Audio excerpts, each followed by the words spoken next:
ఆంధ్రజ్యోతిని చూశాక నిజం రాయాలని ఈనాడుకు కూడా అనిపించినట్టుంది. వరదల్లో చంద్రబాబు గారు తిరగట్లేదని కానీ సాయం అందట్లేదని కానీ చెప్తే మూర్ఖత్వం. ఫ్రంట్ లైన్ వరకు అందింది, లోపల వాటికి అందలేదన్నదే మనం చెప్పింది. అది నిన్న ఆంధ్రజ్యోతి రాసింది.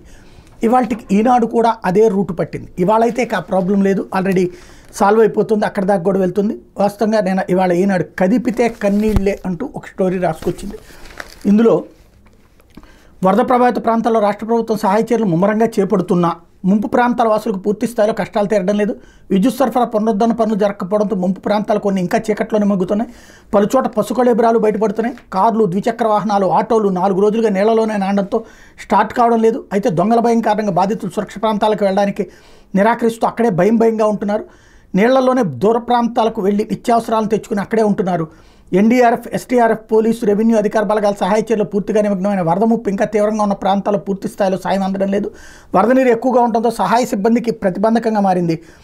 భర్త కనిపించడం లేదు. 3 రోజులుగా తిండి తెప్పలేవు. ఇంట్లో మేటలు వేసిన బురదను శుభ్రం చేసేందుకు నీళ్లు లేవు. ఇంట్లో పెద్దవారికి మందులు కూడా లేవు. ఇలా నగరంలోని వరద బాధితులు కదిపితే దీనగాథలు ఎన్నో వినిపిస్తున్నాయి. 3-4 రోజుల పాటు ఇళ్లలో నరకం చూసామని, రోడ్డు పక్కన ఉండే నివాసాలకు తప్ప లోపల వరకు సాయం అందలేదని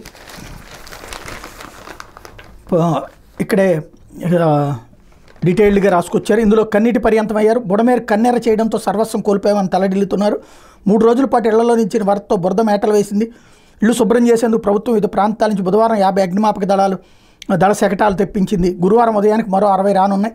ఈలోగాని చాలా ప్రాంతాల్లో ప్రజలు రోడ్డుపై నిలిచి నీటితోనే ఇల్లు శుభ్రం చేసుకుంటున్నారు అన్నట్టు వార్తని ఎటకేలకు హైలైట్ చేసింది. మెయిన్ అయితే టచ్ చేసి వదిలిపెట్టింది కనీసం.